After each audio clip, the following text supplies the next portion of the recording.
a lot of these features are pulled from other fields whose applications of AI are more mature, and now we bring them in. Here you have something called waterfalls. Waterfalls for metadata enrichments. This is indeed a way to sort of ensure your metadata is perfect. Of course, it won't ever be perfect, but whether you're working with seminal papers or gray literature, there should be a way to make sure that, for instance, your abstracts are fully populated. There should be a way to make sure the journal, or maybe in the case of gray literature, the organization that publishes a paper is populated. And so we have in our tool what we call waterfalls. This is how we solve this. And so this is an illustrative example. Right now we focus on 2 of these in our product, but let's say you add a paper to your library from whatever source.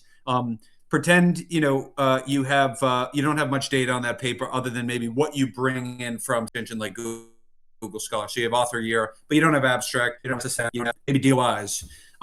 The waterfall method is a way to grab DOIs, to grab abstracts, to grab all of that metadata. And specifically what we are doing in our tool is waterfalling through multiple vendors. So Crossref is the first one. We will almost always, when we grab the DOIs of a paper, we will check in Crossref to see if that DOI matches up with an abstract, to see if that DOI matches up with an ISSN, maybe some kind of citation method that we can import.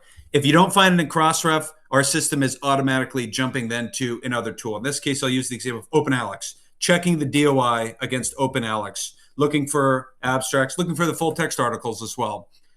That doesn't work. You fail over to Semantic Scholar. That doesn't work. The final check is an AI model. And so, for instance, again, in the case of gray literature in particular, let's say you don't have DOIs and you don't have papers in Crossref. We are therefore bringing in some Claude or say OpenAI agents that actually go out and find the information of an industry white paper, if that's what you've imported, so that you can populate that metadata. This is one way to perfect your metadata. It is very rigorous.